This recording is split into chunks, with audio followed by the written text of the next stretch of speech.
So പെട്ടെന്നൊരു ദിവസം നമ്മുടെ കൂടെ ഏലിയൻസ് ഉണ്ടെന്ന് അറിഞ്ഞു കഴിഞ്ഞാൽ നിങ്ങളത് വിശ്വസിക്കുമോ? ഇത്രയും കാലം നമ്മൾ ഒറ്റയ്ക്കല്ല, നമ്മുടെ കൂടെ ഏലിയൻസ് ഉണ്ടായിരുന്നു പറഞ്ഞു കഴിഞ്ഞാൽ നിങ്ങൾ വിശ്വസിക്കൂ? So we are not alone, there among us.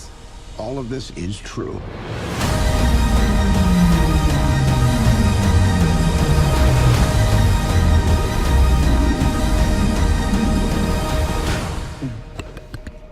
പടം കണ്ടിപ്പോൾ ഇറങ്ങിയുള്ളൂ, അതിൻ്റെ എക്സൈറ്റ്മെൻറ്റിലാണ് ഞാനിപ്പോൾ ഉള്ളത്. സോ ഇതൊരു ടിപ്പിക്കൽ സ്റ്റീഫൻ സ്പിൽബർഗ് ഒരു ബ്ലോക്ക് ബസ്റ്റർ മൂവിയല്ല. ഇതൊരു UFO കോൺസ്പിറസി ത്രില്ലറാണ്. ഇതൊരു ഗവൺമെൻറ് ബാക്കിൽ നടക്കുന്ന US ഗവൺമെൻറ് ബാക്കിൽ നടക്കുന്ന കുറേ കാര്യങ്ങൾ കവറപ്പ് ചെയ്യാനുള്ളൊരു ഡ്രാമ പോലെയാണ് ഈ മൂവി. ബട്ട് ഇതിൻ്റെ എൻഡിലേക്ക് എത്തുമ്പോൾ പടം പിടിച്ചാൽ കിട്ടില്ല.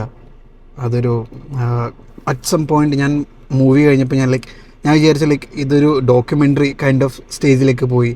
ഒരു സിനിമ എന്നുള്ള രീതിയിൽ നിന്ന് ഡോക്യുമെൻ്ററി, നെറ്റ്ഫ്ലിക്സ് സ്റ്റൈൽ ഒരു ഡോക്യുമെൻ്ററി സ്റ്റൈലിലോട്ട് ഈ മൂവി പോയായിരുന്നു. പിന്നെ ഞാൻ കുറേ നെഗറ്റീവ് റിവ്യൂസ് ഉണ്ടായിരുന്നു ഈ മൂവിക്ക്.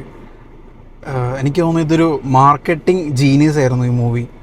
കാരണം എല്ലാവരും ഈ മൂവി പ്രതീക്ഷിച്ചത് ടിപ്പിക്കലൊരു സ്റ്റീഫൻ സ്പിൽബർഗിൻ്റെ ഒരു ഏലിയൻ വരുന്നു, ഏലിയൻ ഇന്നോവേഷൻ, ആ സാധനമൊക്കെയാണ് നമ്മൾ പ്രതീക്ഷിച്ചത്. ഗവൺമെൻറ്റിൻ്റെ ആ ഒരു സീക്രസി ഫുള്ള് റിവീൽ ചെയ്യും, ഇതൊരു ഫുള്ളി ഏലിയൻ ഓറിയൻറ്റഡ് ഒരു മൂവി ആയിരിക്കും എന്ന് വിചാരിച്ചു.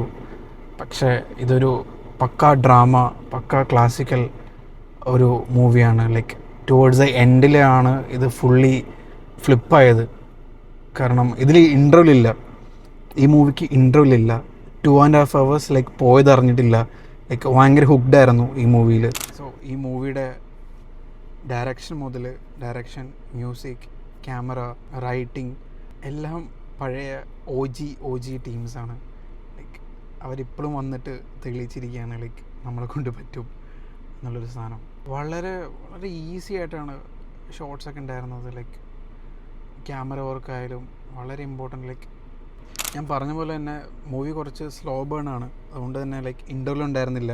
അപ്പം ഒരു ടൈമിൽ തിയേറ്റർ ടുവേർഡ്സ് എൻഡിലെത്തിയപ്പം സ്റ്റോറി ഫ്ലിപ്പാവാൻ തുടങ്ങി. അപ്പോൾ എല്ലാവരും ത്രോട്ട് സൈലൻ്റ് ആയിരുന്നു. എന്താ അടുത്തുനിന്ന് എന്താ നടക്കാൻ പോകുന്നത്, എന്താ ഇവിടെ നടക്കുന്നത്, നമ്മളെന്താ സ്ക്രീനിൽ കണ്ടുകൊണ്ടിരിക്കുന്നത്. കൂടുതൽ പറഞ്ഞ സ്പോയിലറായി പോകും. എനിക്കറിയില്ല അവരെങ്ങനെ ഇത് ക്രിയേറ്റ് ചെയ്തതെന്ന്.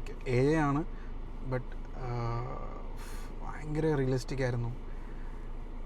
എനിക്ക് തോന്നുന്നില്ല അടുത്തിടയിലൊന്നും ഇത്രയും നല്ല വൃത്തിയിൽ VFXും കാര്യങ്ങൾ ചെയ്തൊരു മൂവി ഉണ്ടെന്ന് എനിക്ക് തോന്നുന്നില്ല. മെയിൻലി ഏലിയൻസിൻ്റെ ഇത് വരുമ്പോൾ നമുക്കറിയാം, ഏലിയൻസിൻ്റെ രൂപവും കാര്യങ്ങളൊക്കെ അറിയാം, സിമിലാരിറ്റി എല്ലാം ഉണ്ട്. പക്ഷേ വളരെ വളരെ അതൊരു റിയലിസ്റ്റിക് ഫീലായിരുന്നു തന്നിരുന്നത്.